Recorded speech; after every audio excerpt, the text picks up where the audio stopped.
નમસ્કાર, હું છું માર્ગી. આપની સાથે હેડલાઇન્સમાં જોઈએ કેટલાક મહત્વના સમાચાર. ગુજરાત યુનિવર્સિટીની સિન્ડિકેટ બેઠકમાં કુલપતિ નિર્જા ગુપ્તા અને રજિસ્ટ્રાર પિયુષ પટેલ સામે કરોડોના ભ્રષ્ટાચારના ગંભીર આક્ષેપો કરાયા છે.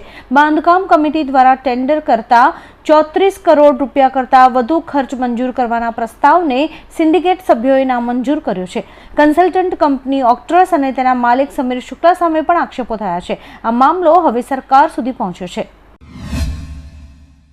સ્થાનિક સ્વરાજ્યની ચૂંટણીના પ્રચાર વચ્ચે ભાજપમાં વિવાદ વધ્યો છે. ધોરાજીના ધારાસભ્ય ડોક્ટર મહેન્દ્ર પાડલિયાએ કહ્યું કે કોંગ્રેસને ઉમેદવારો અમે આપીએ છીએ, આપના ઉમેદવારો મેન્ડેટ ફાડી નાખે છે. તેમણે 150 ભાજપ ઉમેદવારો બિનહરીફ થયાનો ઉલ્લેખ કર્યો છે. કોંગ્રેસના લલિત વસોયાએ તેમને માનસિક રીતે અસ્થિર ગણાવ્યા છે, જ્યારે કે આપના ધાર્મિક માથુકિયાએ ભાજપ કોંગ્રેસ વચ્ચે ફિક્સિંગનો આક્ષેપ કર્યો છે. યુદ્ધ દરમિયાન હોર્મુઝ સ્ટ્રેટ બંધ થવાથી ભારત પણ પ્રભાવિત થયું હતું, જેના કારણે તેલ પુરવઠો ખોરવાયો હતો. આ સંકટ વચ્ચે અંગોલાએ ભારતને મદદ કરી હતી. હવે ભારતને મદદ કરનાર આ દેશ મુશ્કેલીનો સામનો કરી રહ્યો છે. લોબિટો એટલાન્ટિક રેલવે અનુસાર ભારે વરસાદને કારણે પુલોમાં પાણી ભરાઈ ગયા છે, જેના કારણે રેલવે લાઇન અસરગ્રસ્ત થઈ છે. આપણે જણાવી દઈએ કે આ રેલવે લાઇન તાંબુ, કોબાલ્ટ જેવા આવશ્યક ખનિજોનો મહત્વપૂર્ણ સ્ત્રોત છે. ઇઝરાયેલી સેનાએ દક્ષિણ લેબનોનમાં હિઝબુલ્લાની એક અંડરગ્રાઉન્ડ ટનલ પર હુમલો કર્યો છે. આ સુરંગનો ઉપયોગ હુમલાઓની યોજના બનાવવા અને તેને અંજામ આપવા માટે કરાતો હતો. ઇઝરાયેલી આર્મીએ જણાવ્યું કે આ કાર્યવાહીથી હિઝબુલ્લાની આતંકી પ્રવૃત્તિઓને મોટો ફટકો પહોંચાડવાનો પ્રયાસ કરાયો છે. આ હુમલા બાદ આ વિસ્તારમાં તણાવ વધી ગયો છે. ગુજરાત સ્થાનિક સ્વરાજ્યની ચૂંટણી પહેલા ભાજપમાં ભડકો થયો છે. સુરતના વોર્ડ નંબર 10માં સ્થાનિકોને બદલે બહારના ઉમેદવાર મુકાતા 300થી વધુ કાર્યકરોએ કાર્યાલયને ઘેર્યું હતું. કોળી અને પાટીદાર સમાજે મતદાન બહિષ્કારની ચીમકી આપતા પોલીસ બોલાવી પડી હતી. અમદાવાદમાં પણ ચાંદખેડા સહિતના વિસ્તારોમાં આંતરિક વિરોધ ઉઠતા નેતાઓ ડેમેજ કંટ્રોલ માટે દોડતા થયા છે. શિસ્તબદ્ધ ગણાતી આ પાર્ટીમાં અંતે ડખો થયો છે. ઈરાની સંસદના સ્પીકર મોહમ્મદ બાઘેર ગાલિબાફે ઇસ્લામાબાદમાં વાટાઘાટો પૂર્ણ થયા બાદ કહ્યું કે અમેરિકા ઈરાનનો વિશ્વાસ જીતવામાં નિષ્ફળ રહ્યું છે. તેમણે જણાવ્યું કે ઈરાન પાસે વાટાઘાટો માટે ઈચ્છા શક્તિ અને સારી નિયત છે, પરંતુ છેલ્લા 2 યુદ્ધોના અનુભવોને કારણે અમેરિકા ઉપર ભરોસો નથી. ગાલિબાફે વાટાઘાટો શક્ય બનાવવા બદલ પાકિસ્તાનનો આભાર માન્યો હતો. અમેરિકાના રાષ્ટ્રપ્રમુખ ડોનાલ્ડ ટ્રમ્પે વિશ્વને ચેતવણી આપી છે. ઈરાન સાથે શાંતિ મંત્રણા નિષ્ફળ ગયા બાદ ટ્રમ્પે જાહેરાત કરી છે કે યુનાઇટેડ સ્ટેટ્સ હોર્મુઝ સ્ટ્રેટનું નિયંત્રણ લેશે. હોર્મુઝ સ્ટ્રેટ યુએસ નેવીના નિયંત્રણ હેઠળ રહેશે. જે રાષ્ટ્રો ઈરાનને ટોલ ચૂકવે છે તેમને પસાર થવા નહીં દેવાય. આવા ગેરકાયદેસર ટોલ ચૂકવતા કોઈ પણ એન્ટિટીને ખુલ્લા સમુદ્રમાં સલામત માર્ગ નહીં અપાય. શાંતિ મંત્રણા નિષ્ફળ ગયા બાદ ઈરાને પણ અમેરિકાને કડક ચેતવણી આપી છે. ઈરાને કહ્યું છે કે જો અમેરિકા વળતર ચૂકવવામાં નિષ્ફળ જાય તો તેના જહાજો જપ્ત કરી શકાય છે. ઈરાની અધિકારીઓએ પર્શિયન ગલ્ફમાં હાજર દુશ્મન જહાજોને સતર્ક રહેવાની સલાહ આપી છે. આ નિવેદનને પગલે આ ક્ષેત્રમાં તણાવ વધુ વધ્યો છે. જો પરિસ્થિતિ વધુ વણસશે તો તેની દરિયાઈ સુરક્ષા અને વૈશ્વિક વેપાર ઉપર પણ ગંભીર અસર પડી શકે છે.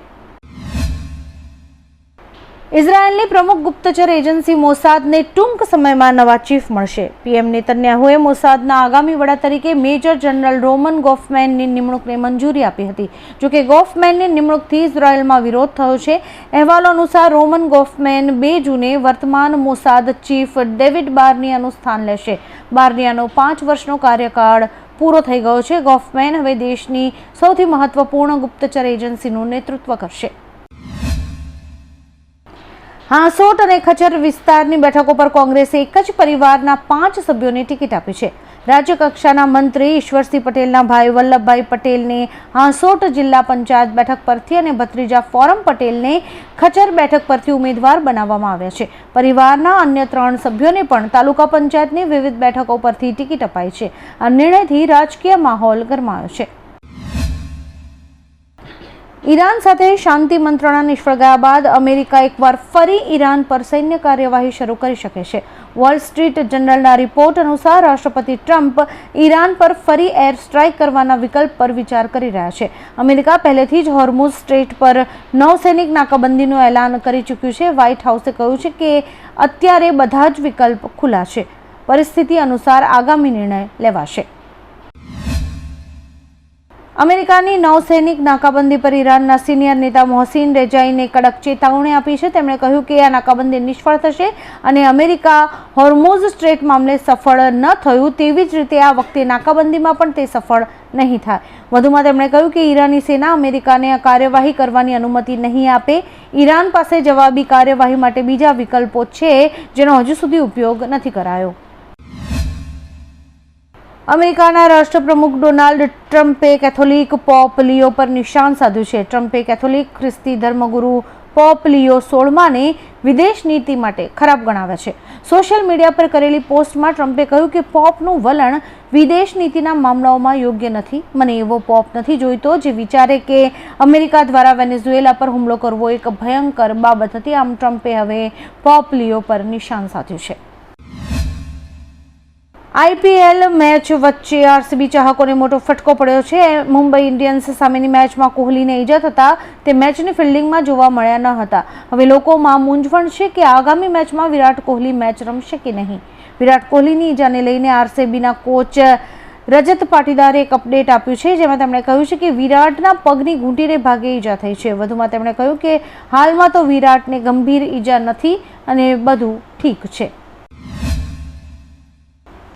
સુરતમાં આમ આદમી પાર્ટીએ પોલીસ સામે મોટો આક્ષેપ કર્યો છે. આપના ધારાસભ્ય ગોપાલ ઇટાલિયાએ કહ્યું કે પોલીસ આપના ઉમેદવારો અને કાર્યકર્તાઓને ધમકાવીને ફોર્મ પાછા ખેંચવા દબાણ કરી રહી છે. તેમણે આક્ષેપ કર્યો કે કોંગ્રેસે 200 બેઠકો પર ઉમેદવારો ભાજપના કહેવાથી ઊભા રાખ્યા છે, જેથી મત તૂટે. આ ઉમેદવારો જીતવા માટે નહીં પરંતુ મત વિભાજન માટે ઊભા કરાયા છે. ભાજપ પ્રદેશ અધ્યક્ષ જગદીશ વિશ્વકર્માએ જૂનાગઢ જિલ્લાની મુલાકાત લીધી હતી. તેમણે શાપુર ગામમાં સ્થાનિક કાર્યકરો અને આગેવાનો સાથે એક બેઠક યોજી હતી. આ બેઠકમાં જિલ્લા પંચાયતની આગામી ચૂંટણીની તમામ બેઠકોની સમીક્ષા કરવામાં આવી હતી અને દરેક બેઠક પર જંગી બહુમતીથી જીત મેળવવા માટે માઇક્રો પ્લાનિંગ અને વ્યૂહરચના સમજાવવામાં આવી હતી. નવી દિલ્હીમાં ઈરાની કલ્ચરલ હાઉસમાં આયોજિત સભાને સંબોધિત કરતા ઈરાનના સર્વોચ્ચ નેતાના પ્રતિનિધિ અબ્દુલ માજીદ હકીમ ઇલાહીએ ભારત અને ભારતના લોકોનો આભાર માન્યો હતો. ભારતે ઈરાનને સાથ આપીને સમર્થન અને એકજૂથતા બતાવી છે અને ઈરાન આ માટે આભારી છે એવું તેમણે કહ્યું હતું. વધુમાં તેમણે કહ્યું કે આ દિવસ માત્ર શ્રદ્ધાંજલિ આપવાનો નથી પણ ભારત પ્રતિ આભાર વ્યક્ત કરવાનો પણ છે. ઇઝરાયેલે દક્ષિણી લેબનોનમાં ફરી એકવાર હવાઈ હુમલો કર્યો છે. અલ જઝીરાના રિપોર્ટ અનુસાર નબતીયેહ શહેર અને મેફાદોન કસ્બાને નિશાન બનાવાયું હતું. હાલમાં હુમલામાં થયેલા નુકસાનના અને જાનહાનિના કોઈ અહેવાલ સામે નથી આવ્યા, જ્યારે કે ઇઝરાયેલ હુમલામાં લેબનોનમાં મૃત્યુઆંક 2500ના પાર પહોંચી ગયો છે અને હજારો લોકો ઘાયલ છે. વિરમગામ ભાજપમાં મોટું ભંગાણ સર્જાયું છે. પક્ષના વરિષ્ઠ યુવા નેતા જયેશભાઈ વિઠ્ઠલભાઈ જાદવે તમામ હોદ્દા અને સભ્યપદેથી રાજીનામું આપી અપક્ષ ઉમેદવારી નોંધાવી છે. 25 વર્ષથી વધુ સમયથી પક્ષમાં સક્રિય જયેશભાઈએ વોર્ડ નંબર 3માં ટિકિટ ન મળતા આ નિર્ણય લીધો છે. તેમણે આક્ષેપ કર્યો છે કે આખા વિરમગામ નગરપાલિકામાં કોળી પટેલ સમાજને એક પણ ટિકિટ નથી અપાઈ, જે સમાજનું અપમાન છે. બ્રિટને અમેરિકા દ્વારા ઈરાનના બંદરો પર લાદવામાં આવેલી નાકાબંધીમાં જોડાવાનો ઇનકાર કર્યો છે. બ્રિટિશ નૌકાદળ અને સૈનિકો આ ઓપરેશનમાં ભાગ નહીં લે. જોકે બ્રિટને કહ્યું છે કે તેના માઇન્સવીર જહાજો અને એન્ટ્રી ડ્રોન સિસ્ટમ હોર્મુઝ સ્ટ્રેટમાં કામ કરવાનું ચાલુ રાખશે. બ્રિટને દરિયાઈ માર્ગોની સ્વતંત્રતા અને હોર્મુઝ સ્ટ્રેટને ખુલ્લું રાખવાનું મહત્વ વ્યક્ત કર્યું છે. આવા જ કેટલાક રસપ્રદ સમાચારો નિહાળવા માટે અમારી યુટ્યુબ ચેનલને લાઇક, શેર અને સબસ્ક્રાઇબ કરો અને જોતા રહો હેડલાઇન્સ.